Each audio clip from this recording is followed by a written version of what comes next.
Oh, let's see. Where am I?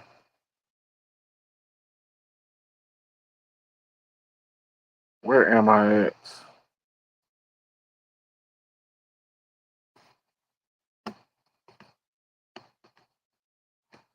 Let's see. Do I have audio this time?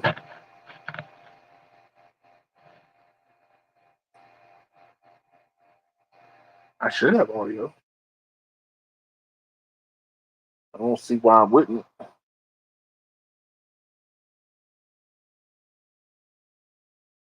Let's see. All right. Looks like I have audio.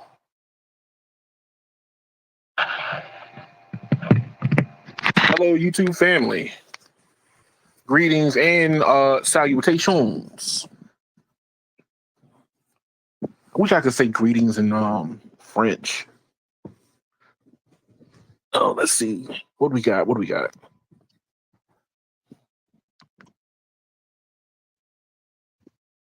Justin and Pal. Hello, everyone. Let's see. You're live and we can hear you. Greatly appreciate it. Hey, look, man, I went 20 minutes without no audio, and people, I was so into the conversation that, people were like, "Hey, we can't hear you." So now I'm obsessed over this because I don't want to, people to miss out on the talk. So let's see what we got. What we got. First off, we're gonna start with this. A little bit of housekeeping, real quick. So if you want to uh, contribute to the channel, uh, you got some tech news that you been sitting on. You read this somewhere. You were like, "Yo, this would be something good," and you want somebody to talk about it live on YouTube. This is your place to be. I do take submissions, so let's pull this up. As much as I don't like X, I have to use this cesspool. I have to use this cesspool of disinformation. So, the free 99 way of doing it is if you want to, what you want to do is take your article and tag the channel and tag me also, which is Keon81. And that way you can get, have a chance to get your story put on live, have it discussed, talked about. If I got a panel of people, get some discussions going on around it. So that's the free 99 way. The other way of doing it and kind of being part of the conversation is to join my membership and on YouTube, and that will give you access to the Discord. So I will end up doing all my research on today's topics and different things that pertain to what I want to talk about will be in the Discord. And that way you can have a hand in voting up, down, even inserting some articles in that you might want to be talked about live. So that's another way. I'm still working on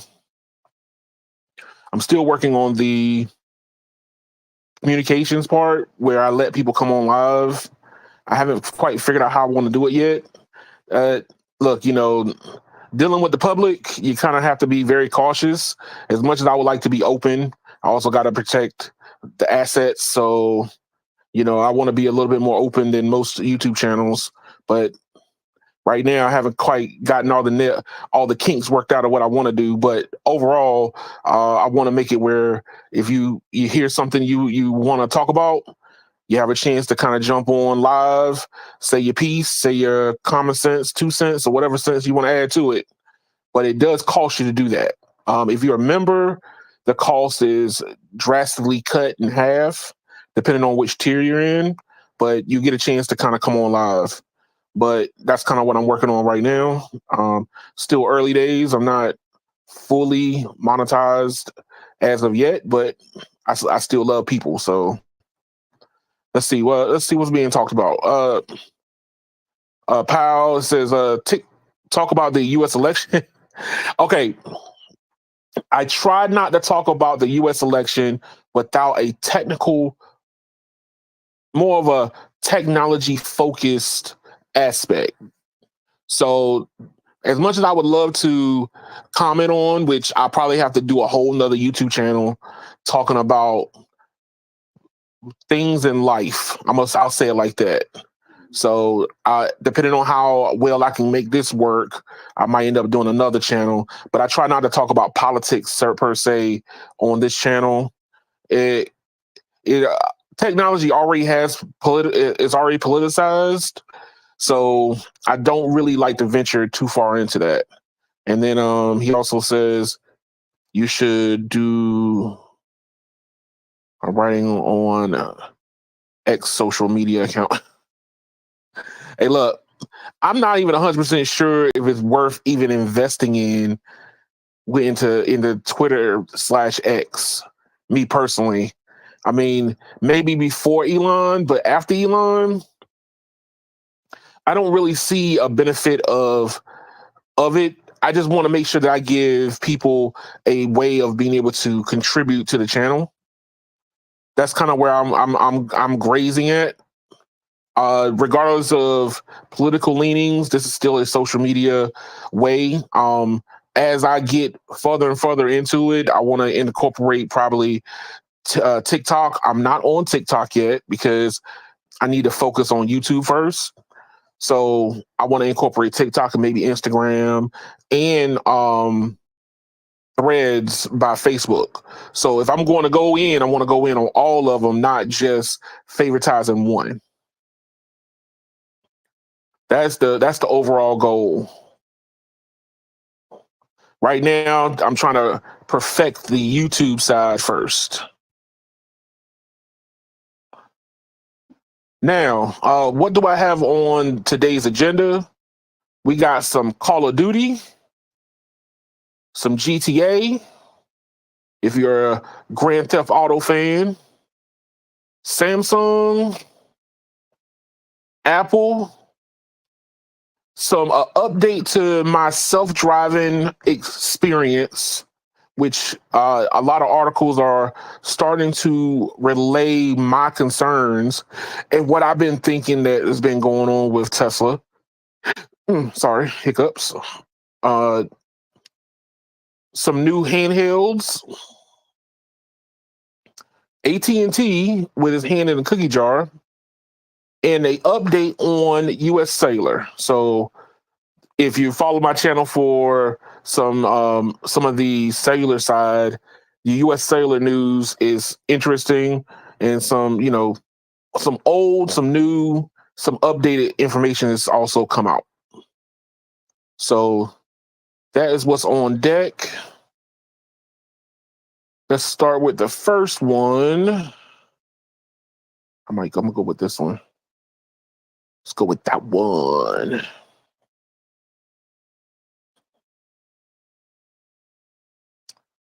Call of Duty. So if y'all are gamers like I am, you kind of keep up with the Call of Duty series, and Black Ops has been dropped.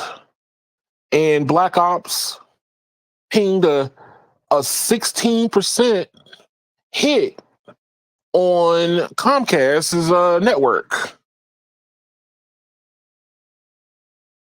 Let's see. Carlos says the Tesla from hell, self-driving is crashing. LOL. And you see it with your own test runs, I bet. Yes, I do. I do see it. I'm gonna elaborate more on that in a little bit, but believe me, I do see it. Which it begs something to differ, where I kind of figured what they were doing. But I'll talk about that a little bit. But let's see. So Call of Duty's file size peaks internet usage. So, if you are a Call of Duty fan, we all know that over the last couple years, I say within the last, I say 4 or 5 years, the file sizes of some of the AAA titles have grown, a lot. Now, granted, they're trying to add in more capabilities into these games. They want to add more, user friendly stuff. I'm not a fan of this year's Call of Duty because really, it comes back around to skill play for me. I play to improve my skills. I don't play for gimmicks, and I think that this year's Call of Duty is more gimmickry than it is skills. That's kind of how I feel about it. Let's see. Powell says you should not do only one topic per se. Spread test results. You should review smartphones, smart TVs, and retail PCs. You again, number of members. Okay, here's the thing. To be able to do that requires investment in capital. And I'm not at that point just yet. I would love to do it. There's a lot of people that would love to hear a lot of people would really love to truly hear somebody's raw opinion about certain things, which right now I'm kind of just doing on my raw opinion on things I have access to. So I end up getting a free trial because I drive a Tesla. I have my cell phones. I pay for my cellular networks that I use. As the YouTube channel grows, then I can probably end up branching out into more things. I would love to, do more smartphones. Like I would love to get my hands on the Trifold by Huawei, but you got to import that, and it's like $5,000 on the black market because you can't buy it directly. You have to buy it through some weird way of doing it.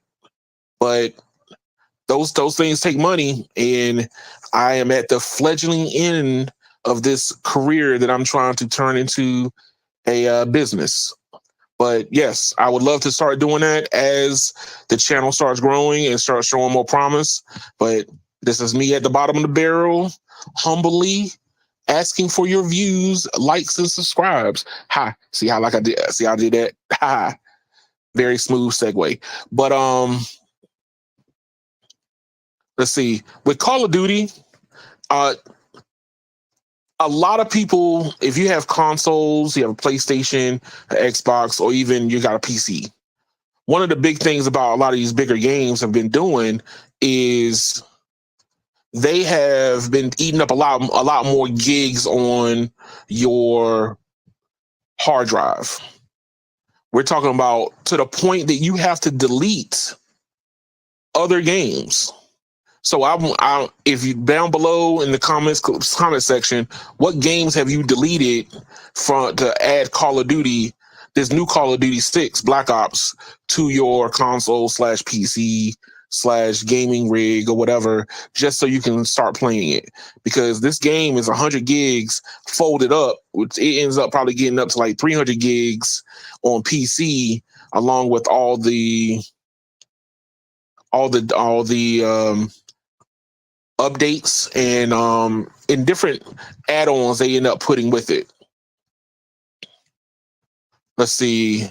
Carlos says I need to ask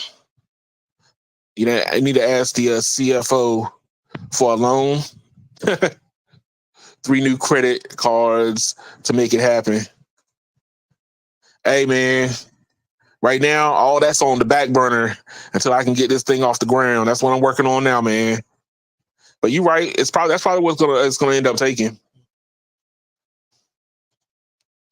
But here's the thing. One thing is this game managed to peak and show up on the blimp of the radar of a ISP. I'm on Comcast, so my internet provider is Comcast, and the fact that it spiked a 19% data upload. A download on Comcast, making it the biggest week in the internet history. That says something about how many people are playing these games. I mean, over five. I think I read it in this article that Call of Duty sold 500 million copies. So that's a lot of people pinging those servers to get downloads. And it released on October 25th. So a whopping 19% of overall traffic this week. That's very impressive. The fact that that was just from download. We're not talking about traffic as, you playing the game, you're streaming, you're doing different things like that. This is just straight downloading over the net. And that is a very impressive, spike in downloads. Now, the problem is with this being happening, Comcast, being the dreaded company that it is, has data caps. I currently pay not to have a data cap on Comcast because I do a lot of downloading. I do a lot of uploading as a YouTuber would. I can't afford to constantly hit that cap, and they talk about, oh, you got to give us another $10, $15 per, 100 gigs you go over. That's stupid. But Comcast's data cap is like 1.2 terabit cap, which in today's data economy, I don't know why we got data caps. That's stupid. Let's see. Carlos says, sir, Comcast can't handle huge loads of data if they are crying about 19%. You're right. I mean, here's the thing. I think that what Comcast and a lot of the ISPs are trying to hope for is that they can do the minimum, the least amount of work with the most amount of profit. And that goes back to these conversations I've had with friends about companies. They're going to try to squeeze out as much as they can. Now that you see a 19%, I bet before they start upgrading their network, you'll see another spike like this that will hit like 30 or 40% in a couple of years. I would say another 2 years, these file sizes are going to grow from 100 gigs to like 150, which is going to spike it again because we want more out of every game. And the amount of data that we're consuming as consumers are constantly going up. That's across the board on cable, on cellular, on everything. And pretty much companies don't want to invest in it because they're like, hey, we'll just nickel and dime you to death until you go back down again, or until somebody else makes us have to do the right thing. They know what needs to be done. They don't want to do it. But like the FCC, even the FCC is currently investigating, these data caps. They're currently investigating these, which needs to be investigated, period. It's kind of bad that I have to pay extra for a service that only I'm doing is internet. Nobody likes data caps. No, you show me a person that likes data caps, and I could prove you them to be a liar. So it's going to be interesting to see what the networks are going to start acting like in the next, handful of years, because this is only going to start spiking more.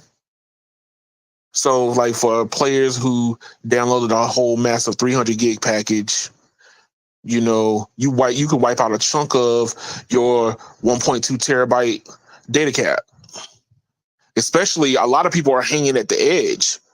Their family might be doing 800 gigs in a month. So, what does that say? If your family is doing 800 gigs, you hit another 300, you don't have much room. You don't have much room for error, and you got to wait. Then you're going to get a letter in the mail talking about you've gone over your allotment. So, if you think that data caps are good for you, put comment below. I'm interested to read what you got to say.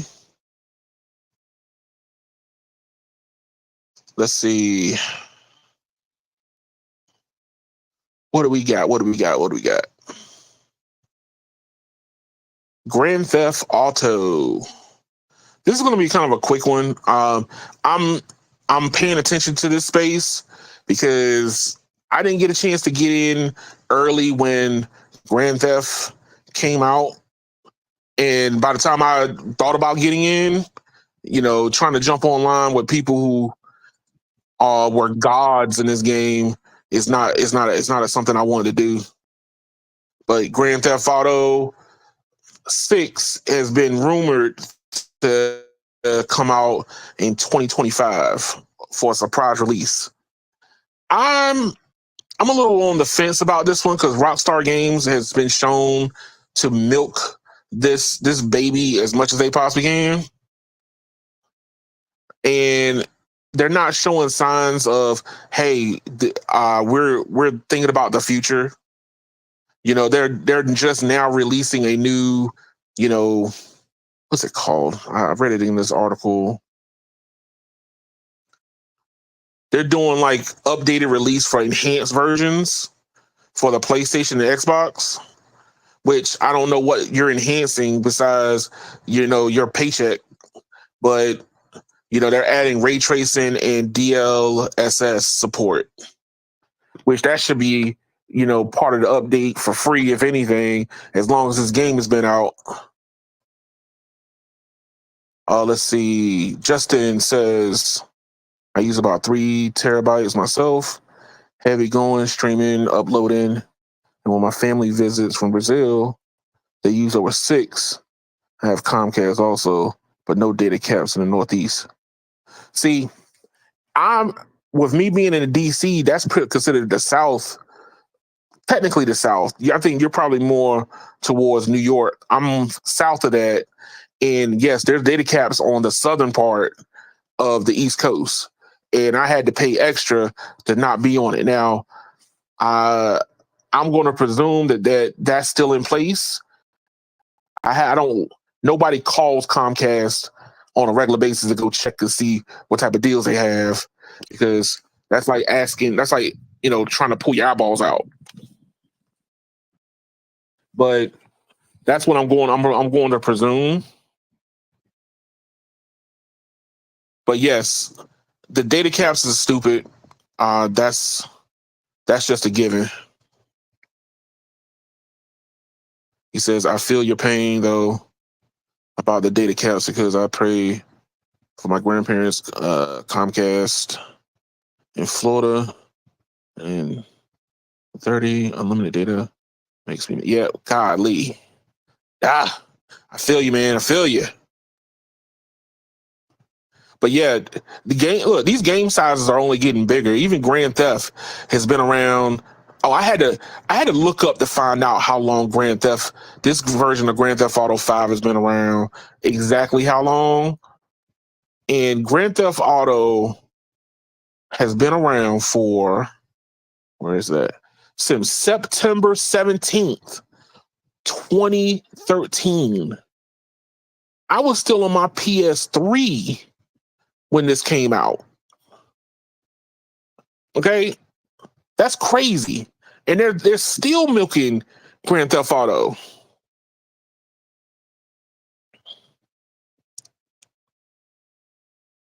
Said noisy.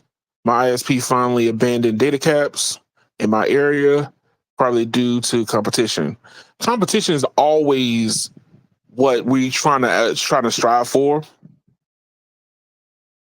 I mean, that's kind of what I believe that's the Achilles heel to a lot of companies is when they have to compete for customers and really actually truly compete, they end up getting rid of things that are anti-consumer very quickly. You know, if you want to use the cellular industry as an example, regardless of whatever you want to come to, a lot of these ISPs are regional based. So when you talk to cable technicians and different places, yes, when I listen to them talk, nobody's going to want to build in somebody else's backyard who's already there. But the problem is it's bad for the consumer because guess what ends up happening? The consumer pays the price for them landlocking you in. You're looking for any type of way to try to make it. That's the reason why fixed wireless was encroaching on cable's territory, because they didn't have to go. They don't have to go in and lay, fiber or cable where they exist. They can just broadcast it over the air, and people were just happy to have a second option. So that's one of the biggest things about today's society, is about how many more options do you have. Does it have to be perfect? No. Fixed wireless is not perfect. Fiber is the end game. Overall, you would love to have a fiber connection before you have to deal with wireless internet. But if you want you want to save money, which obviously our economy, you always want to save money. If you want to save money, guess what you're going to do? You're going to do what is advantageous for your pockets, period. And, 130, 140, $150 a month for just the internet. Not, hey, I have your television and your fake phone line that's plugged into the back of the cable modem. No, just the internet is $150 in certain cases. These are highway robberies because they know they have you locked in. When they know they don't have you locked in, all of a sudden they become the nicest company on the planet. That's normally what ends up happening. They go, "Oh, we love you so."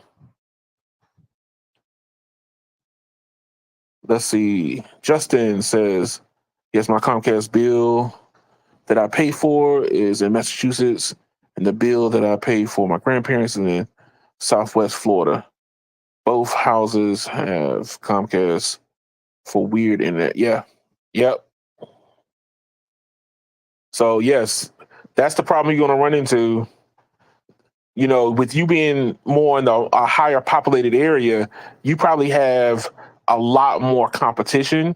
But understand, as you get further south, you do have like Spectrum. You got some cable providers, but they still avoid competition.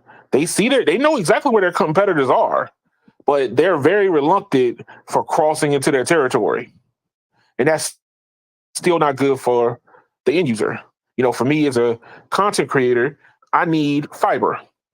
I would love to have fiber, but Comcast is dragging its feet for this region.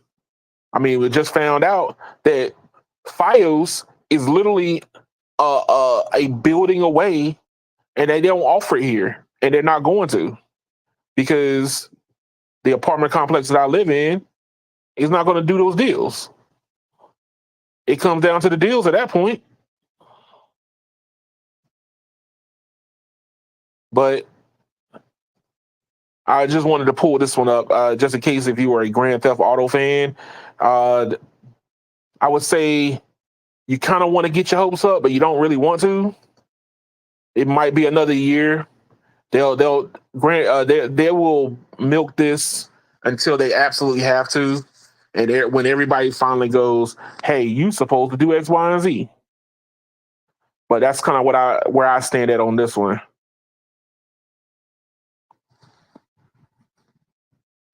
All right, so Samsung as a company is one of those companies that, me personally, has kind of tainted their brand, and they don't really they're looking for a way out of this. They're looking for a way to kind of change the narrative when it comes around their branding. Let's see. Justin says, "I've seen on my Google News feed that GTA 6 is mid 2025. See, the article that I pulled up was talking about early 2025 too. So understand, they presented and let them know that they were thinking about making another Grand Theft like last year. They teased it in December. So we've gone a whole year, and then they finally say something again. They're going to milk Grand Theft Auto 5 until nobody starts playing it. That's pretty much what they're doing. They look and see how many people are playing it and how many people are still buying it. And if you still got people still buying your old, why put out the new? That's what it comes down to. Even though there's a lot of people waiting for this game. So, but when it comes to cellular, or not even cellular in general, Samsung, the company, what a lot of people don't know is in South Korea, Samsung is king. You know, I've had some people hop in my Uber and they'll say that, let's say that they say they're from South Korea and they're visiting. And I was like, oh, so basically you come from Samsung Korea, because that's what the S stands for, not South, is Samsung Korea. That's how much of a stranglehold Samsung has over that whole nation state. And they laugh, but that laughter is, you're not lying. But Samsung is trying to be a bougier brand. Here we go. So this is from Sam Mobile. They're trying to be a bougier brand. They reportedly want to drop the Galaxy brand from their flagships. That they feel that the Galaxy branding is interfering with their ability to compete in the higher end market where Apple is sitting at. Well, part of that is true and part of it's not. Samsung makes a lot of phones. They make a lot of phones for different different aspects and walks of life. But basically what Samsung has done is they flood the market and then hope for the best. That's not a very good way of doing business. And you know, if you look at the Apple approach has been more along the lines of, hey, we're going to just slow and steady. We're not going to change a whole lot about our operating system because people like familiar. You know, every single time you get a new Samsung phone, it's like, oh man, I got to relearn some stuff real quick. And then when you get an Apple phone, you're like, oh, it put my widgets back in the same exact spots. And for some people, that might be your cup of tea. For me, I mean, I like new and innovative, but Samsung has not innovated anymore because it costs money to innovate. Where they want to charge people at, they can't charge them because Samsung branding. The mindset of people changes when you have a luxury side. Like in this article, they were talking about, like, how do you view Hyundai or Kia, right? When you think of Kia and you think of Hyundai, you think of barely being held on with duct tape and glue. But if I said Genesis, there's no Hyundai or Kia branding on those, but that is a Hyundai and Kia company branding. And Genesis is more luxury. And that's what it says here in this article also, which I think Samsung wants to do away with the Galaxy branding on the higher end phones. So obviously the reason why I'm saying this is because I think, like, even with my folding phones, they wanted to charge even more. And I think that when they first came out with the first folding phone, they thought that, hey, you know what, we deserve to be paid, you know, customers need to start paying, you know, $2,500 for these phones because they put a lot of R&D into the folding screens. And I guess they realized, like, oh, not enough people are uptaking this, so we got to drop the price. All because it carries the term Galaxy. They even got rid of the Samsung name in Japan because of maybe the name Samsung wasn't going to be as prevalent in that country. So I totally forgot about that. And then they just recently put it back into the phones as of late. So they even got rid of their own name on their phones so they can slide by public scrutiny. Because I guess one of their public figures got in trouble in Japan. But like right here, it says that Hyundai used the Genesis branding to effectively market its luxury vehicles. And that's kind of what Samsung wants to do, which is they want to be they want to have a luxury brand that can compete directly against Apple's high end. Because if you really sit there and you think about it, the Apple high end is the only thing that they talk about. They don't talk about really. They don't really go into depth about how their phones are still being produced on the lower end, because their phones will drop a price tier, but they don't really go, hey, we have a series, a E series, a C series, a 3 series, but Samsung does, which kind of cheapens your brand when people go in, they want an 8 series Samsung, but iPhone people, if you're trying to woo them over to your product, they go, well, I've seen people with cheap phones before. That's cheap phone because it says Galaxy on it. Oh, that's cheap. That says Galaxy. So I look at that being cheap. And rightfully so. The same thing about my Tesla. You know, people give Elon and Tesla a lot of mind share because when the first cars came out, they were 150, almost $200,000. Now you can buy a Tesla for under 35 almost with tax credits. But people still have in their mind that, oh, you paid money for this car. All because when you start out high and go low, people think that you're more luxurious. That's a funny, weird thing. But when you stay cheap and you are cheap, even when you make something as nice as a folding phone with, you know, the technology that you're using, they don't give you the accolades for it. They still consider you cheap. So they want to change the whole Galaxy name and leave that, you know, as the cheap side behind. As you can see, a Galaxy can be anything but cheap Android phone or at the top of the line foldable. That's going to be one of those problems that Samsung's going to be having to fight with, because I guarantee you that when Apple comes out with a new folding phone, it's not going to be $1,500. Even if they decide to ever do it, which they need to, because I talk to more and more people about this, and then they're still looking. They see the phones out there. They're curious when Apple's going to jump on board and decide to do it.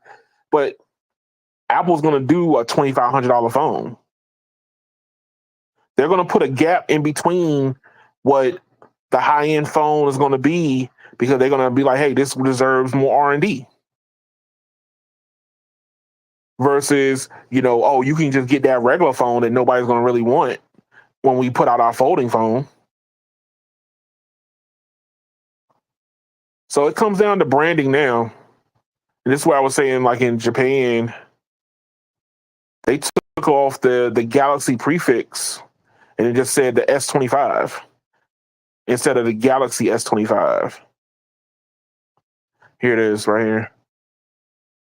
Ooh, highlighted too much. They took the branding off for 8 years. From the S6, they took the Samsung logo off and removed all from all the promotional materials. So yes, they want to change the look, which is so funny. The reason why Samsung has made it to the top, because they finally streamlined their branding. If anybody is a student of history, how hard it was to gain any traction in the mobile department, because everybody was making a cell phone, and the naming conventions for the phones were crazy. You know, besides the Google first phone, which was the Nexus, you know, the next one was the HTC. Oh, I have to go back and look. But the naming conventions for a lot of these phones were stupid.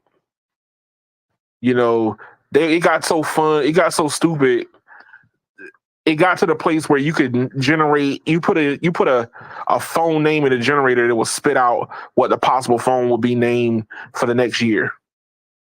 It was that crazy because the naming convention was all over the place. Samsung didn't gain enough traction until they standardized the name across all three carriers.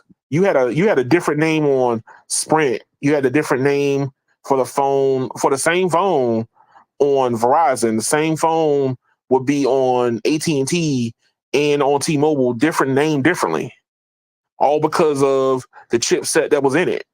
And this is before you had a chip that did everything. So if you had a CDMA version, that version had a different name versus the GSM version, or the what they call the global branded version. It wasn't until the Galaxy S2 when they finally solidified it across all the carriers. But now Samsung wants to move away from it. But that's interesting. What made you great? You want to get away from?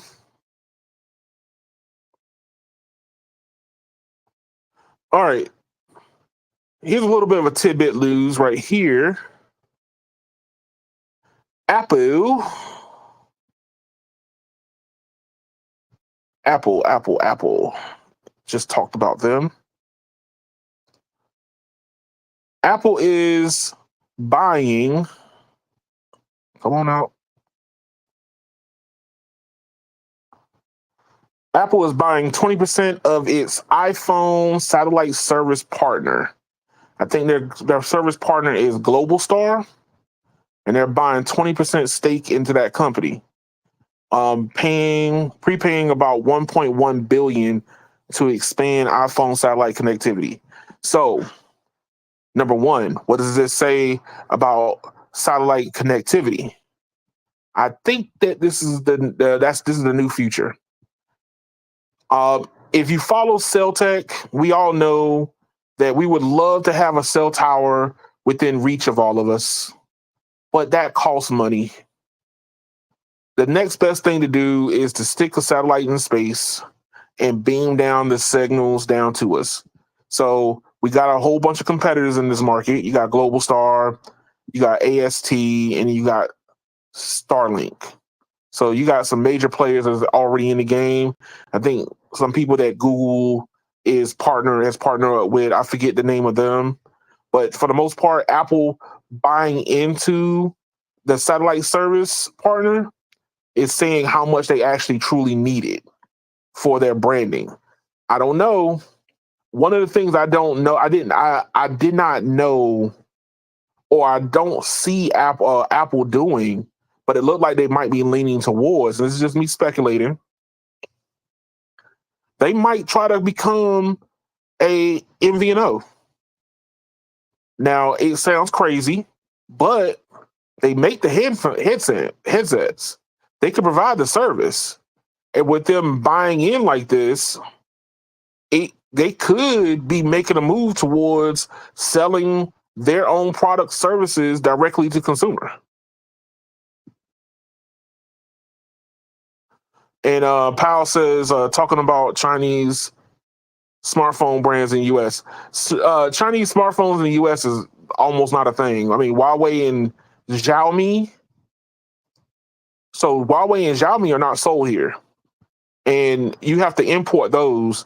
And the Huawei brand is really hurt because they don't even get access to the new chipsets. Their folding phone is basically stuck on like four years ago processor, a 4 or 5 year old processor, which probably barely runs that folding phone. It probably can still get by with software optimization, but you might notice a good lag in it because they don't get access to new chips. And then making it themselves, there's something to be said about making your own chips and then having access to the foundries that can make the chips smaller, because that's how we've been getting these improvements on the phones is smaller dies. So the nanometers going down. I think what was it? The article I read was talking about how Huawei is still on like 10 nanometer, but we're down to 3 in some of these foundries now. So the performance improvements that you even get from dropping down a couple of nanometers you benefit from, even if you don't change the architecture at all. But with Apple buying a 20% share and spending over $1 billion, are they trying to become an ISP? Not a direct one, not hey, we want to compete against Verizon, AT&T, and T-Mobile, but more direct to consumer selling. They will control the whole experience. They will offer an Apple user more flexibility. Hey, look, you know what? You can get the whole suite. If you buy the iPhone today, you get the whole suite of our suite. All the different things that they offer, all the little services plus cellular connectivity. We all know it won't have the branding of whatever carrier they're using. It's going to say Apple services. So you get all of the Apple services, not just the satellite provider, but you also get the cell provider too. Can we end up seeing an Apple become an MVNO, a mobile virtual operator? This might be one of those steps that Apple might be moving into, where they can try to sell handsets, because consumers are not buying as many phones anymore. I mean, the conversations that I've had about with tech people, we're hitting peak phone basically, and because we're hitting peak phone, we're getting to that point where companies are gonna have to start consolidating down. I think that's just a given now. It's about, hey, how can I make more money with less people? And providing services directly to consumer would increase that ability for Apple. It's only so many handsets you can sell before you're not going to be able to sell enough, and it's going to start hurting the bottom line. So this might be a step in that direction, where they're going to start selling directly to consumer, but nobody's going to know whose service they're using. They might even have agreements with all three major carriers. Pull in a U.S. mobile situation, or even maybe yet, imagine Apple buying a U.S. mobile and becoming an MVNO. That will make them neutral across the board, not favoring any cellular carrier, and it will give them access to the consumer market. I think there's a lot of Apple users out there that would buy their service just to get access to more of their services. And then you add satellite on top of that. Wouldn't that I think that would make a very compelling offer for an Apple user. Maybe not me, but for an Apple user, some Apple users out there. So Apple currently relies on Global Star to enable and send emergency text messages, iMessage reactions, and through the skies in the areas where there's no cell service. I mean, look, you're starting to have a lot more competition in the space, and we don't know exactly what the AST with AT&T and Verizon are going to offer. Are they going to offer as an add-on? Is it going to offer as a package add-on? Even T-Mobile, I have no idea what they're going to do with Starlink once they start offering the services. They're in a trial period. Is it going to be part of like a bundle package with service? Or Apple can end up just bundling all of it in one and say, hey, you get our Global Star access along with the service as long as you buy the iPhone through us. There's different ways you can end up skinning this cat. The market is consolidating. I know that I don't buy as many phones because there's not that much difference between the phones now. But that's just me.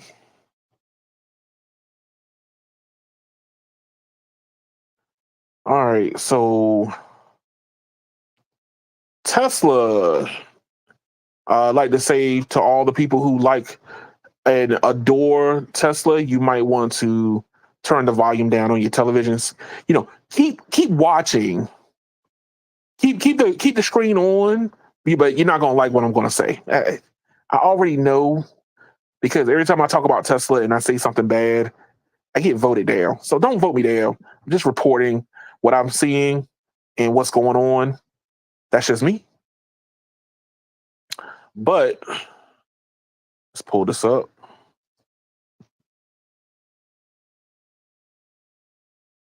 Let's go.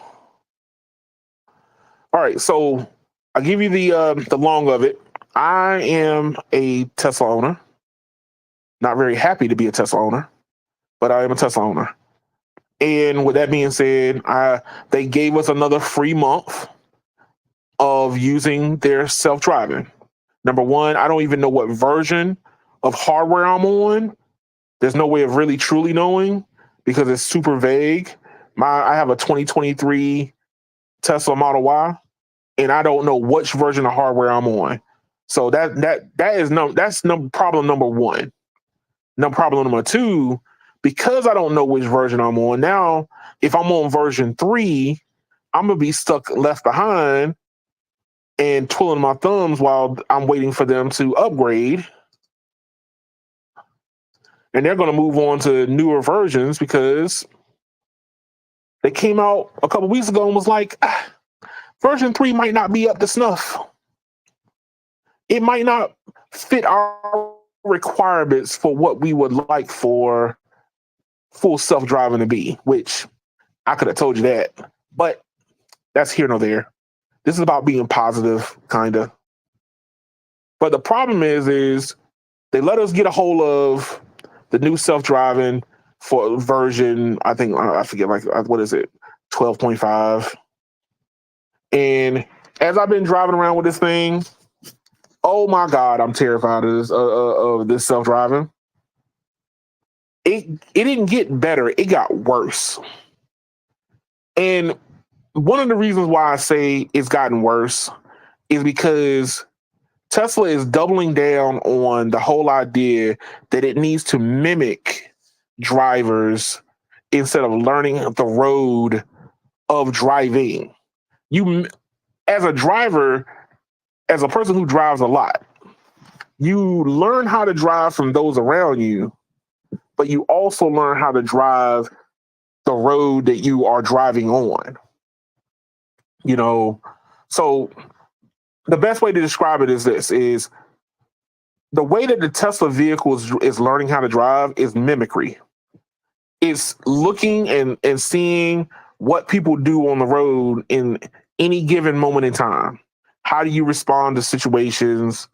And it re-feedback that back in real time back to itself, to the car, that says, hey, coming up in, 15 feet, everybody slams on brakes or slows down abruptly because of the speed camera. I don't care how many people slow down, because guess what? Those people are idiots. Just do the speed limit. But no, all that feedback gets sent back up to the mothership, and then it gets dumbed down to your FSD. And what your car ended up doing is it mimics 1,500 other drivers who don't know how to drive. Because anybody who slams on brakes because they are known for getting a lot of tickets, I don't want my vehicle learning from them. And that's kind of what this system is doing. And if you go to Electric and read the article, they go in a little bit deeper dive, and they're trying to say that, hey, there's a different versions out there, and this version is different from that version. But what the problem that you run into,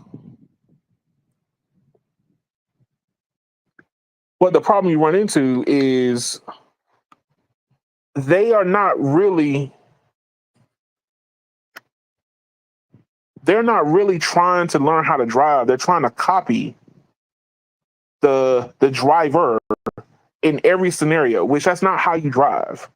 Every scenario, if I see somebody slam on brakes in the middle of the road, I might creep past them because they might saw something I don't see, but I'm not going to slam on brakes too if I'm driving next to them. I have to stop abruptly because I'm behind them. But you might be afraid of a squirrel. Man, if it's up to me, that squirrel gonna get it. I'm sorry. I want to save the animals like the next person, but if a squirrel or a rat or whatever jumps out in front of my car and I don't got enough time to stop, sorry. But that means that I'm a different driver than those people. And I don't want my vehicle to drive like somebody who doesn't know how to drive. But that's kind of what the FSD is doing, is forcing us, not all us professional drivers, to drive like non-drivers and people who don't know how to drive. It's copying people, but not learning how the basically why do people slam on brakes right there? Oh, because they like the speed and now they don't want to get caught by the speeding camera. That's not a good reason. You shouldn't tell my car to slow down all because people slam on brakes in front of this camera. But in this article, they're also talking about how they're trying to push the limits of full self-driving, and they don't want you. They want people to basically test drive these vehicles all the way up to the breaking point, or quote unquote drive it all the way up to the wall, but don't crash. And that's kind of exactly what the system is doing. It's taking it all the way to the edge, and then that's how it's learning. It wants to almost get into an accident to figure out what the boundaries are. Case in point, think of a big gigantic Roomba. Well, if you ever know how Roombas work, the way that it maps the whole area, it bumps into everything. And that's how they're training their full self-driving. It wants to bump into stuff to figure out what its limitations are at your expense. My insurance company is not going to like that, because I pay for the insurance, they don't. But there's other articles that have been coming out talking about how crazy and horrific the self-driving is actually being for people. It's kind of bad. And because maybe you can say that it might be the technical side of me. I can notice some of the issues, but it's not looking at the conditions of the road to drive. Why do I say it's not looking at the conditions? Well, it oversteers and understeers into curves, which means that it's not actively looking at the road to understand what the road is giving you, which good drivers adapt to the road in real time, to the point that you could put somebody to sleep driving. And I've done that multiple times where I've driven down the road and people literally fall asleep in my car, all because I gave them a smooth experience. But in this car, it takes corners too wide. It takes them too close. It waits too far into the turn to make a turn. It's not judging what speed that you need to be at to take a turn. All turns you can't take all turns at speed limit, which is why they show you, hey, you need to slow down for said turn. I literally let it almost crash to see if it was going to actually take the turn and slow down. It was on full throttle going into the turn. Imagine if it was wet. I could have slid off the road. So Tesla's FSD is not ready for prime time. It's not close. I don't know what it's going to take for them to be close, but I can tell you right now, as somebody who drives professionally for a living, they're nowhere close to ready. Maybe some people might say I don't know what I'm talking about, but go ahead and you wreck your car to find out. So when you end up hitting the curb because the car decided that, hey, I don't know how to take a circle properly, that's on you, because your insurance company is going to say, hey, what caused this accident? And you ripped a hole into your battery pack because you ran up on the curb. They're not going to cover it. They're going to be like, hey, that was because you were supposed to look and supervise the car. Notice it's all about the verbiage. Full self-driving, supervised. See? Supervise. You're supposed to supervise said computer. Powell says, talk about Ford's, GM, Chrysler, Toyota, Hondas, gas-driven cars, and secondhand cars. Uh,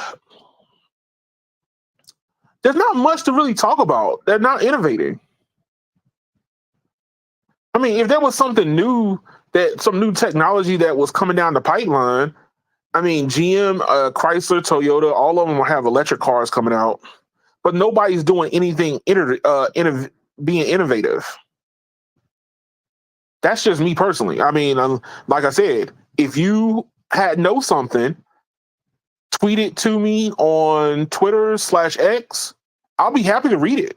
I mean, I try to scour the web. But tweet it at me. My Twitter handle is in the description below. I'll be happy to read it. I want to find out if there's anything new. But currently, right now, Ford, GM, Chrysler, Toyota, Honda's, me personally, I think Honda's best days are behind them. I mean, after the VTEC engine, they kind of haven't really came up with anything new. Toyota is in this limbo land where they don't want to go full electric yet, but they know they need to. But they're like, hey, remember, we still have hybrids. Chrysler, don't get me started on that one. Chrysler, the former Chrysler is dead. GM is transitioning faster to electric vehicles, and Ford is giving up on electric vehicles. Understand, none of them are really doing anything. I have more respect for General Motors than I have for the rest of them. They're going all in on trying to make sure that they can do the electric car side right. And their vehicles, like their Silverado EV, is going good.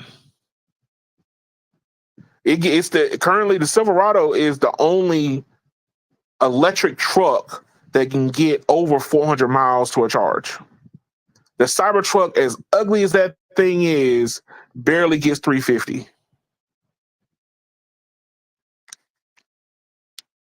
So keep that in mind. All right. He also says, please talk about high school students' cars in 2024. Hey, at the rate that people are going, a lot of people are not buying cars. Like, understand that if you do end up buying a kid a car and they're in high school and you get them this high price over high torque crazy vehicle, you know they're going to run into a wall. That's a given. That's going to happen. They're going to run that sucker into a wall fast. They're going to go 0 to 100. I mean, I was a kid too. I did it. I was a victim of it. But there's not much news that comes out about that. I've seen a lot of people, especially here in the DC area, they'll give their kid like a BMW 3 Series, which, understand, that's a lot of power. A brand new 3 Series turbos, if you putting that into the hands of a kid, man, I was dangerous with just a 4-cylinder rust bucket. I know how I was.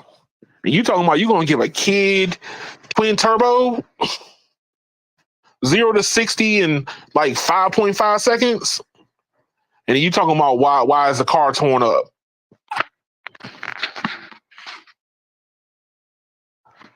Let's see.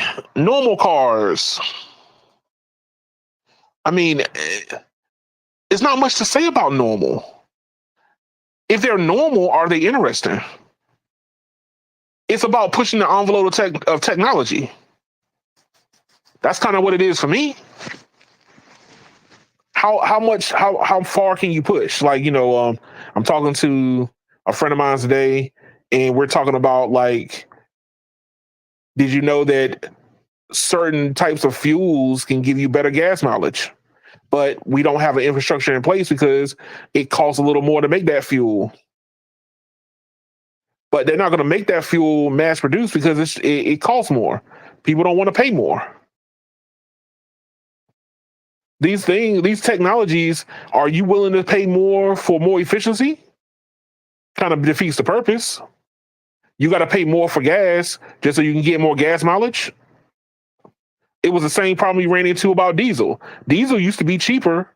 Then all of a sudden they start putting out diesel cars. Now diesel is more expensive than gas.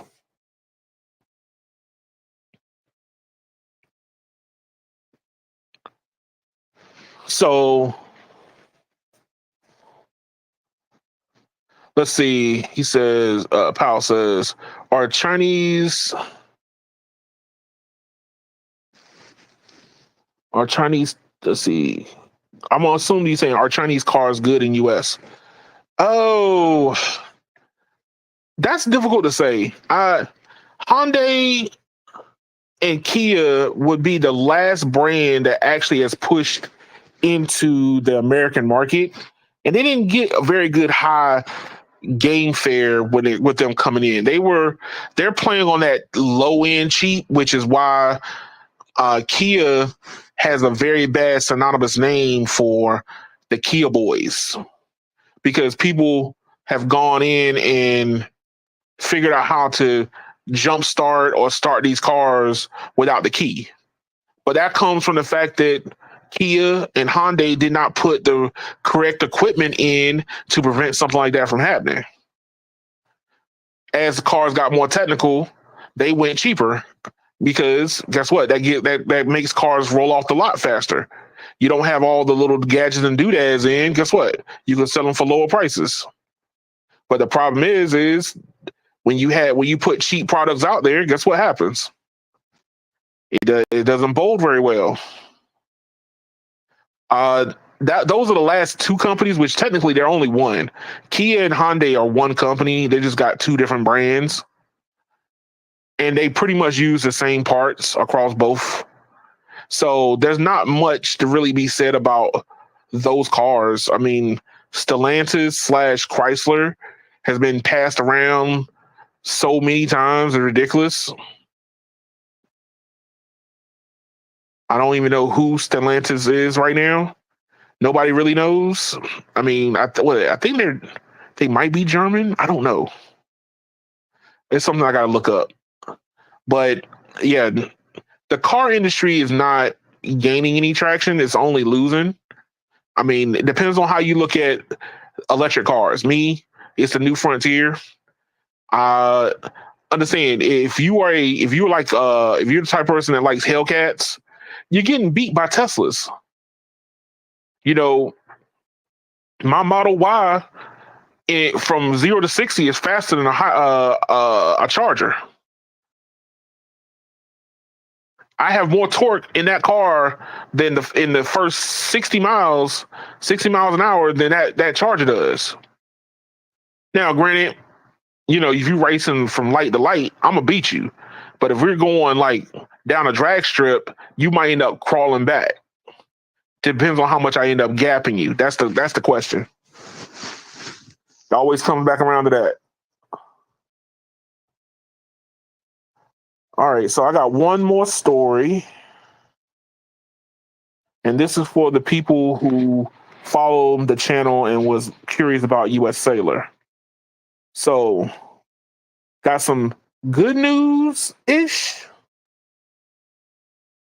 Yeah, I got some good news. I hope this is good news. It's kind of a forecast of what US Cellular, the company, is going to end up doing in the next couple years.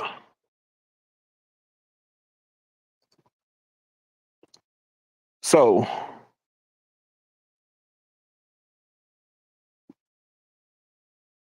US Cellular sees bright side to spectrum scarcity.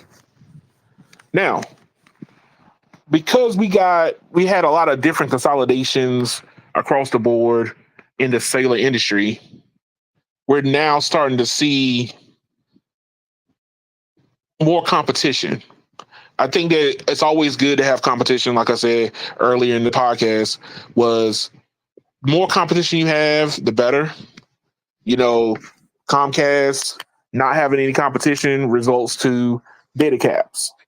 But US Cellular is stepping out of the whole cellular industry as being a retailer. But they're not stepping out of the cellular industry as being a provider. So what a lot of people don't realize is what they're doing is they're selling off the business side and their spectrum, but they're keeping their cell towers. Why? Because density of cell networks is going to become key in the next two generations. I mean, you can look at 5G as kind of spurring that on now, but also 6G, as these cell sites are going to have to be crazy close. Small cells are going to have to be invested in more. Depending on the company that you like to back the most, it depends on the approach that's being followed right now.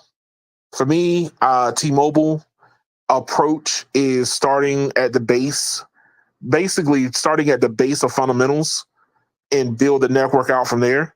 Verizon is starting from the inside and working its way out.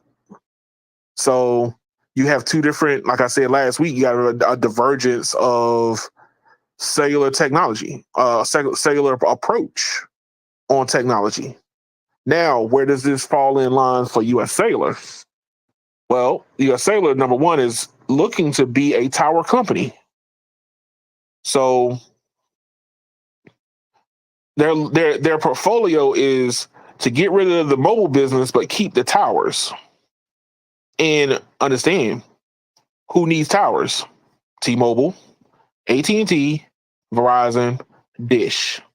These companies are going to need towers to compete for the next, handful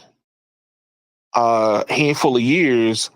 And being a tower provider in rural America is going to be kind of profitable for you, because everybody's going to want to be on your towers because you've done the hard work for them. A lot of these companies, even Verizon, has sold off segments of their tower business. Like, they've sold off towers, and that should tell you that you want to have towers, but you don't want to commit to a grid just yet. You don't know exactly how your cellular grid is going to actually be in this 5G era. We all know that you're going to have to densify, but the thing is now, what happens when you start densifying? You got overlap. Now you have land permits, and you have, drilling permits for digging sites and all these other stuff that goes into putting resources on a tower. And then now you got to scrap all that and start over. That costs money. Putting it into the hands of somebody else who's doing it is a whole lot better. So if anything, US Cellular, I think, is prime and ready to compete on a level with the tower companies now. They've offloaded their cellular business, and now they're going straight to having the cell carriers be their business, the business they're working on. And the reason why is because spectrum is going to be scarce. We're not seeing any more, like right now, currently, we're not seeing a lot of spectrum coming up to auction. US Cellular, I think this was just their time to bow out. To be able to keep up, you're going to have to buy spectrum, period. Spectrum is the lifeblood for cellular companies. Point blank, period, full stop. So, with that being said, where does a US Cellular sit in today's economy? Let's see. Powell says AT&T will use Ericsson for mid-band spectrum in their 5G network. Actually, Ericsson is running their whole network. Ericsson is going to be running their whole network from top to bottom. That's number one, the reason why AT&T is lazy. But number two, it kind of gives them one entity that it can, how can I say it? They can blame when something's wrong. They can turn and look at AT&T and go, "You're the problem. We might be novice at it, but you're supposed to be the expert, and the expert did it wrong." So I think that it's just about who you shift the buck to. But like right now, the FCC doesn't have any rights to sell spectrum right now. So there's no spectrum on the horizon being offered currently right now. I think the only thing that FCC was able to do was potentially try to give AT&T 50 megahertz of 4.9 on for FirstNet. I think that's the most they've been able to do within the last 6 months. But that's for FirstNet only. But currently, there's no spectrum that's coming up or being forecast down the line. And the spectrum scarcity is a thing. Without access to new spectrum, carriers will be densifying their networks to meet the projected annual demand for data that customers consume. Customers are using more data. So there's little knacks and little things about 5G that will allow them to be able to provide the data that needs to be used. We haven't really seen a lot of it yet. One of the other techniques that is coming down the pipeline is not just network slicing, but dual connectivity. And what a lot of people don't realize is you might have a cell site that can feed another cell site. It doesn't have to be perfect. It just needs data. You might have an overlapping site that can provide data, but they make the phone ignore it because they don't want your phone to have to try to pull a lot of battery. But what happens when it's crowded? Now it doesn't matter. It's about providing service. And with dual connectivity, because the networks are more dense, you can offload traffic from the congested area to sites further away. Now, some people might say that, hey, that's a horrible way of looking at it. That's here nor there. It's about network management. And I would give me a signal that actually works so I can order my Uber or make a phone call versus all or nothing. Hey, you're just in a crap area. Sorry, Charlie. And people's data consumption is only going up. So you got to come up with different techniques that's going to allow you to meet the demands that's coming down the pipeline. So, with this deal, hoping to close for T-Mobile and US Cellular, it offloads the cellular business portion onto T-Mobile and some debt. T-Mobile's going to buy US Cellular's debt also. But they are now on the update. Verizon has jumped on board, predicating that the deal goes through. Verizon is planning on buying $1 billion worth of spectrum also. And they're looking for someone else to buy the last little bit. So I think probably AT&T is probably going to end up getting into the fray. I don't see why they wouldn't, but the area that US Cellular covers is not that much. So I don't know if anybody wants to pay that a large chunk of money for smaller areas. I mean, T-Mobile, that benefits them due to the fact that kind of takes a competitor off the table and they could expand in that area, which they were already doing anyway, but it makes it easier for them to fully expand because now you got customers to actually service. I mean, I'm from Eastern North Carolina, and US Cellular, that is predominantly a US Cellular market. So once this closes, I most definitely will be going back home and testing out the networks then, because I've already done some testing now, and T-Mobile has already overlapped US Cellular by a magnitude of 10. They already have spectrum on air. So basically what's going to happen is they'll take over sites, and that's going to give them even more density where they didn't already have it in the first place. Powell, let's see, he says AT&T uses 3.6 band and 3.7 band and ditches Nokia as Ericsson. AT&T's 50 megahertz and 4.9 will be very helpful for their network. I don't know. I'll tell you the reason why, and I'm not gonna say this without giving my reason behind this. AT&T is scattershot. So the way that you have to think about this is every cellular band that you support has a hardware aspect to it. So the hardware aspect that you have to think about is it's physically on the tower. So Verizon and T-Mobile, they have a lot of spectrum per individual band. AT&T has a lot of bands, but not a lot of capacity on the band. So with that being said, every single band that AT&T has you would have to make a antenna that supports all those bands in one.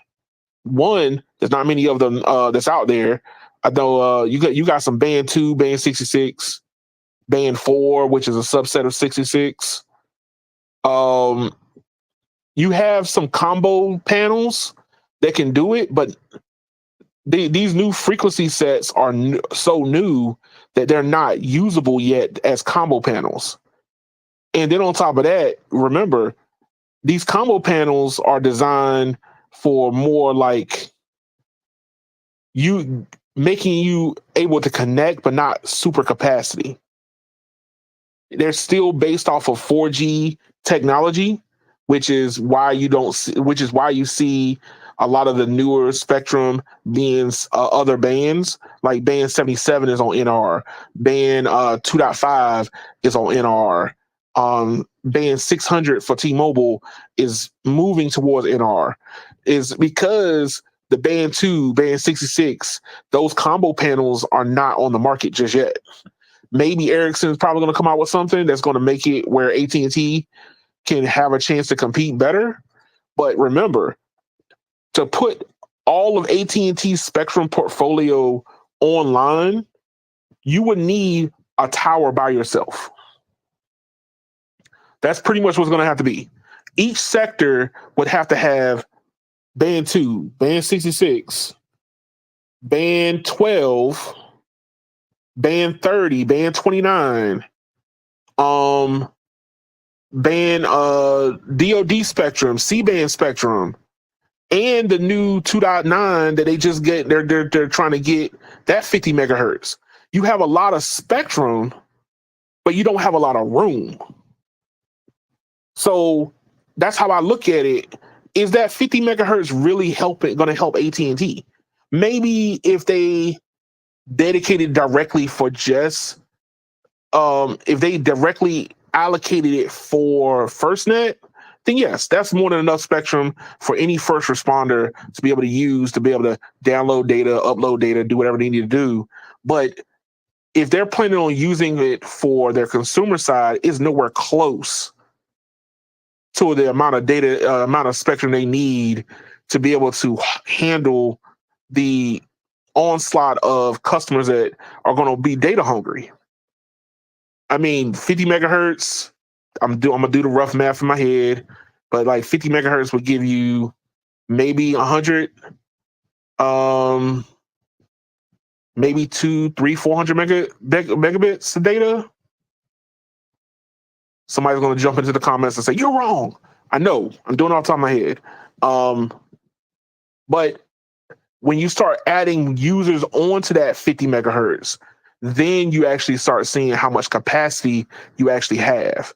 You can see that now. I mean, T-Mobile is doing 190 megahertz of spectrum and getting like 2.1 gigs. You're going to need over 150 just to be able to say that you could do something with that spectrum. AT&T doesn't benefit from having larger spectrum slices.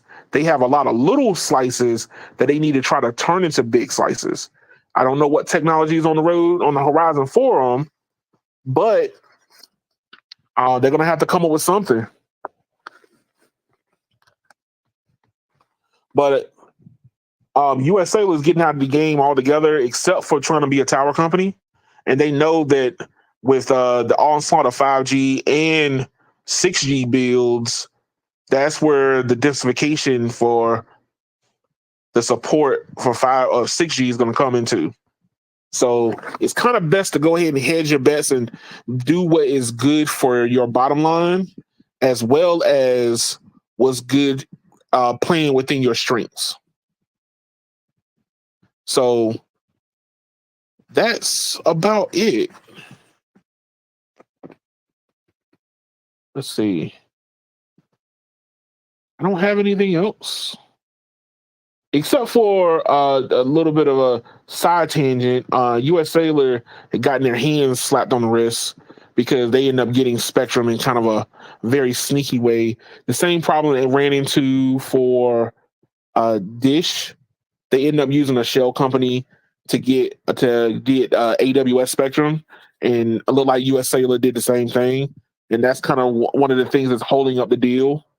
I don't think it's going to derail the deal, but it's also being talked about. You know, what happens when you start trying to do these mergers. You know, everything in the clause that comes out, regardless if you wanted it to come out or not. But thank y'all for watching. Thank y'all for staying around. Like, share, and subscribe to the video before you go. It's greatly appreciated. Let's see. Remember, you can there's different ways that you can interact with the channel. One of the easier ways, and the free 99 way, is to go on Twitter/X and tag me in articles like the gentleman. I will say the gentleman. His pals at the end of his name. He was talking about car technology. If you got a car, if you're a car enthusiast, you see some new technology coming out, maybe a new engine. I don't talk much about cars because me personally, I think that the gasoline engine has given it all that it's got. It's almost dead. But maybe you might like cars like that, and you want somebody to make it aware that the car technology is not dead yet. I'll be happy to talk about it. Tag me in it on Twitter. My information is below in the description. You can at me on don't do direct. Don't do the DM. At me directly. That way that other people can see that that's what you're interested in. So at me on Keon81 on X, and I don't even know the name of my Twitter handle. What is it? Community Tech C1 on X. So those are the two ats. Tag both of those into the article that you want to post, and that way I'll see it, and then I can pick it up and start reading it. That's a different way that if you want to add in your 2 cents to it, so we can talk about it, and then also being a member of the channel. So thank y'all for watching, and y'all have a good one.